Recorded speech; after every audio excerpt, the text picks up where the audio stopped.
جس کا نصیب بند ہو وہ استغفار پڑھے، جس کا رزق رکا ہوا ہو وہ استغفار پڑھے، جس کا دل بوجھل ہو وہ استغفار پڑھے، جس کی دعائیں رکی ہوں وہ استغفار پڑھے، کیونکہ استغفار بد نصیب کو کھول دیتا ہے اور رزق میں وسعت عطا کرتا ہے اور بوجھل دل کو ہلکا کر دیتا ہے، اور استغفار آسمان کے دروازے کھول دیتا ہے جن سے دعائیں قبول ہوتی ہیں۔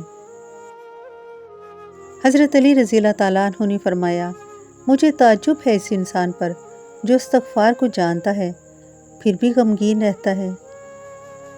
اسی طرح حضرت حسن بصری رضی اللہ تعالیٰ عنہ کے پاس 3 لوگ آئے۔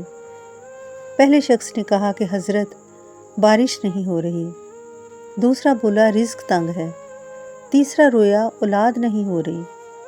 حضرت حسن بصری نے تینوں کو ایک ہی جواب دیا، استغفار کرو۔ پوچھا گیا کیا سب کا علاج استغفار ہے؟ فرمایا ہاں، قرآن کہتا ہے استغفار کرو، اللہ آسمان سے بارش برسائے گا، رزق دے گا، اولاد دے گا، زندگی کو سرسبز کر دے گا اور وہاں سے عطا کرے گا جہاں سے وہم و گمان بھی نہیں۔ دنیا میں کوئی ایسا دکھ نہیں جس کا علاج اللہ نے نہ رکھا ہو، اور سب سے طاقتور علاج ہے استغفار۔ عزیز بہن بھائیوں، استغفار کے بہت سے کرشمے ہیں، بہت سے معجزات ہیں۔ آج میں آپ کو ایک واقعہ سناتی ہوں جو کہ بالکل سچا ہے۔ میرے جاننے والوں میں ایک بوڑھی عورت تھی۔ اس نے کسی مالدار شخص سے اپنے بیٹے کے کاروبار کے لیے کچھ قرض لیا تھا اور مالدار شخص نے بخوشی اس کی مدد کر دی، لیکن خدا کا کرنا ایسا ہوا کہ اس کے بیٹے کو کاروبار میں نقصان ہو گیا اور وہ پیسے ڈوب گئے، لیکن مالدار شخص نے اسے رقم کی واپسی کا کوئی مطالبہ نہ کیا۔ 1 سال گزر گیا، 2 سال گزر گئے، اچانک ہی مالدار شخص ان کے دروازے پر آیا اور سختی سے رقم کا مطالبہ کیا۔ بوڑھی عورت بہت پریشان ہوئی، اس کے حالات ایسے نہ تھے کہ اتنی بڑی رقم اس کو دے سکتی۔ منت سماجت کی اور اس سے وقت مانگا۔ اس مالدار شخص نے 1 مہینے کا وقت دیا اور سختی سے رقم کی واپسی کا مطالبہ کیا۔ اس عورت کے پاس اور کوئی راستہ نہیں تھا سوائے اللہ کے حضور دعا کرے۔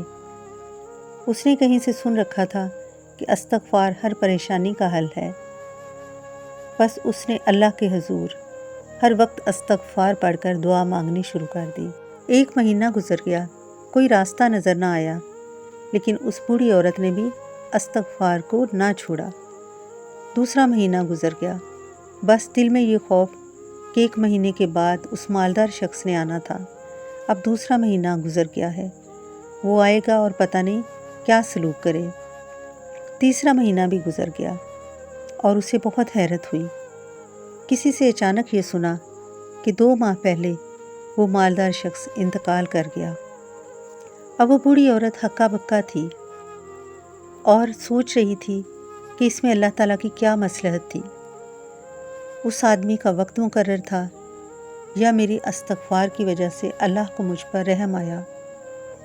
جو بھی تھا اللہ تعالیٰ جانتا ہے اپنے بندے کے دلوں کا حال، لیکن ہم استغفار کے معجزات کو کبھی بھی نظر انداز نہیں کر سکتے۔ اللہ تعالیٰ ہم سب کو زیادہ سے زیادہ گناہوں کی معافی مانگنے کی توفیق دے، توبہ استغفار کرنے کی توفیق دے اور اپنا قرب نصیب فرمائے۔ آمین یا رب العالمین۔